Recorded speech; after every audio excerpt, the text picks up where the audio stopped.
Hello there wrestling fans and welcome to the channel. I hope you are all doing fine and having a great day. Hopefully all is good with you, and today, we're having a look at the career of the $1 Million Man, Ted DiBiase. When you think of a perfect heel in wrestling, the $1 Million Man, Ted DiBiase stands out. He wore a gold-studded, $covered suit and a custom-made $1 Million Championship belt. DiBiase would throw money around, buying drinks for everyone in bars and over-tipping to make his persona seem real. He'd invite fans to perform humiliating acts for money, like kissing his feet. In a memorable moment, DiBiase invited a boy on stage, promising $500 if he bounced a ball 15 times. After the 14th bounce, DiBiase kicked the ball away.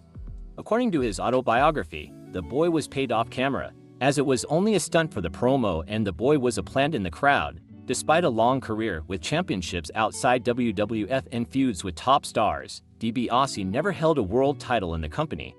After tag team runs with Irwin R. Shyster, his in-ring career ended in 1993. He continued as a manager for wrestlers like Steve Austin. DiBiase would start matches by ordering around his manservant Virgil, then showcase his technical skills before using his finisher, the $1 Million Dream. He would then stuff a $100 bill into his opponent's mouth after winning. His most respected showing was at WrestleMania 4, where he would reach the final in the WWF Championship Tournament, where he would lose to Randy Savage.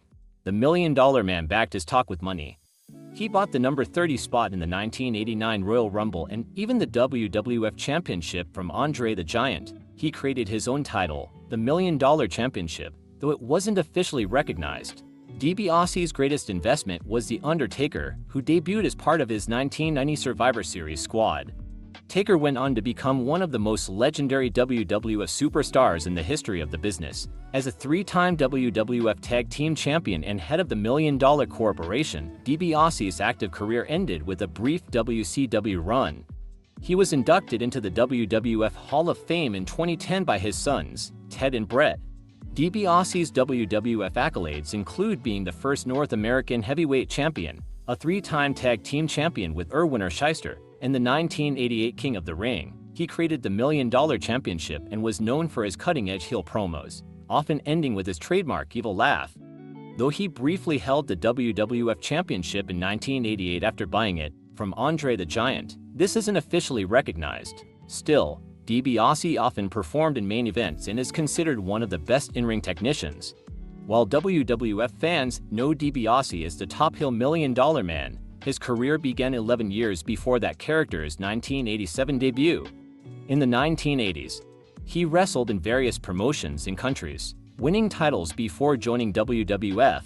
One of DiBiase's key pre-WWF territories was Bill Watts Mid-South Wrestling, where he debuted in 1974. He became a five-time North American champion in the 1980s, both as a heel and face, beating Paul Orndorff, Junkyard Dog, and Brad Armstrong. He defended against notable names like Ernie Ladd, Jim Duggan, and Iron Mike Sharp. Initially a face, DiBiase turned heel in 1982 at Ernie Ladd's suggestion. He cheated to beat Junkyard Dog using his signature loaded black glove. DiBiase then formed the Rat Pack stable with Jim Duggan and Matt Bourne, but later turned on Duggan, starting a bitter rivalry. Ted DiBiase was trained by Dory Funk, Jr. and Terry Funk, debuting in June 1974 in their Amarillo territory. He then spent for years in Mid-South. From 1975, in 1979, DiBiase had a brief stint with Vince McMahon, Senior's World Wrestling Federation WWF. He became the first WWF North American Heavyweight Champion but lost it to Pat Patterson, who unified it with the fictional South American Championship to create the Intercontinental Championship. DiBiase was also Hulk Hogan's first Madison Square Garden opponent. During the early to mid-1980s, DiBiase worked in various territories, facing wrestlers like Dick Murdoch, Ric Flair, the Fabulous Freebirds, Jim Duggan, One Man Gang, and Junkyard Dog. He held multiple championships and regularly performed in All Japan Pro Wrestling. In Mid-South later UWF, DiBiase often won matches using a loaded black glove. In 1987, while negotiating with the National Wrestling Alliance after UWF's acquisition by Jim Crockett, DiBiase received an offer from WWF. Despite not knowing his gimmick beforehand, he signed with WWF under the promise of a serious push. Pat Patterson told DiBiase that his gimmick would be one Vince McMahon would choose for himself if he were to wrestle. In WWF, DiBiase became the $1 Million Man, a wealthy character wearing a gold-studded $ suit and later a custom-made $1 Million Championship. This persona was based on Vince McMahon's ideal wrestler image. DiBiase had a bodyguard named Virgil, a reference to Dusty Rhodes' real name. His finishing move, the $1 Million Dream, was also a jab at Rhodes' American Dream moniker. DiBiase's character claimed everybody has a price, showing his wealth through skits. He'd bribe people, use $100 bills for small purchases, and pay fans to do embarrassing acts. WWF maintained his image by booking first-class travel and giving him cash to spend publicly. In a famous skit, DiBiase offered a boy $500 to bounce a ball 15 times, kicking it away after 14 bounces.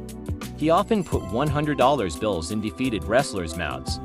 DiBiase's first major WWF storyline involved trying to buy the WWF Championship from Hulk Hogan. When that failed, he enlisted Andre the Giant's help. On February 5, 1988, Andre beat Hogan under suspicious circumstances and gave the belt to DiBiase. The title was later vacated. At WrestleMania 4, DiBiase lost to Randy Savage in the tournament finals. Their feud continued through summer 1988. DiBiase then won the 1988 King of the Ring tournament. After buying Hercules' contract from Bobby Heenan, DiBiase feuded with him when Hercules turned face. At the 1989 Royal Rumble, DiBiase bought the number 30 spot but lost to Big John Studd. Unable to win the WWF Championship, DiBiase introduced his $1 Million Championship. He feuded with Jake Roberts and fought Hulk Hogan for the WWF Championship. In 1990, DiBiase set a Royal Rumble record by lasting 45 minutes as the number 1 entrant.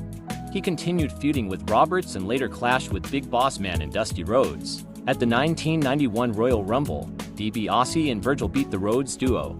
Virgil then turned face, leading the matches between them. Sensational Sherry became DiBiase's new valet. DiBiase lost the $1 Million Championship to Virgil at SummerSlam but regained it with Repo Man's help. At this Tuesday in Texas, DiBiase and Repo Man defeated Virgil and Tito Santana. Throughout his WWF career, DiBiase's $1 Million Man persona remained central to his storylines as he continued to flaunt his wealth and manipulate others with money. Throughout his WWF career, DiBiase's $1 Million Man persona remained central.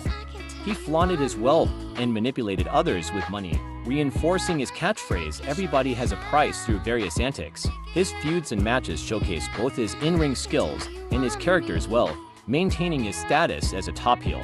DiBiase formed Money Inc. with Irwin R. Shyster IRS. Managed by Jimmy Hart, they won the WWF Tag Team Championship 3 times between February 1990 and June 1993. They feuded with the Natural Disasters, the Nasty Boys, and retained their titles against the Ultimate Maniacs at Saturday night's main event. At the 1993 Royal Rumble, DiBiase entered at number 4, eliminated by The Undertaker. Money Inc. then feuded with Brutus Beefcake and Hulk Hogan, retaining their titles at WrestleMania 9 by disqualification. They later feuded with the Steiner brothers, exchanging titles before their final loss on June 19. DiBiase's last WWF storyline involved Razor Ramon and The Kid. He lost to Ramon at SummerSlam 1993, his last WWF TV appearance of this run. After a brief stint in Japan, DiBiase retired due to injuries. DiBiase returned to WWF as a commentator and manager. In 1994, he formed the $1 Million Corporation, buying contracts of various wrestlers. He claimed to have brought The Undertaker to WWF and introduced an imposter who was defeated by the real Undertaker at SummerSlam. At WrestleMania 11, DiBiase managed Bam Bam Bigelow against Lawrence Taylor. He later introduced the Ringmaster, who would later be known as Stone Cold Steve Austin, to WWF in December 1995. DiBiase's last WWF appearance was at In Your House, Beware of Dog in 1996. He would then move over to the WWF rival at the time, WCW. There, DiBiase joined the NWO, claiming to finance the group. He later managed the Steiner brothers and Ray Traylor before becoming a road agent and leaving in late 1999. DiBiase returned to WWE in 2005 as a creative consultant and road agent. He made occasional appearances, including inducting Sensational Sherry into the WWE Hall of Fame and participating in various segments on Raw. In 2006, DiBiase watched his son's tag team match at an IPW show and accepted his father's induction to the George Tragos and Luthez Professional Wrestling Hall of Fame. He aided Ric Flair in a match against the Spirit Squad at the Raw Family Reunion. DiBiase made his first in-ring appearance in over 5 years at the Raw 15th Anniversary Special, winning a 15-man Battle Royal. On May 19, 2008, he was seen with Mr. McMahon, and the following week, he introduced his son Ted DiBiase Jr. to WWE. DiBiase founded Heart of David Ministry in 1999 and wrote Every Man Has His Price. He appeared as Raw's guest host in 2009, booking his son against Randy Orton and later sanctioning a WWE Championship match. He became a playable character in WWE games and entered the Hall of Fame in 2010 and would later induct Jim Duggan into the Hall of Fame, all the while maintaining his $1 Million Man persona. Well folks, that's all we have time for today. I hope you enjoyed the video. Thanks for being here today. If you did, please consider subscribing to keep up to date with new releases and hit the thumbs up so others, just like you, can have the opportunity to watch this. That said, I hope you all have a wonderful day and I'll see you in the next one.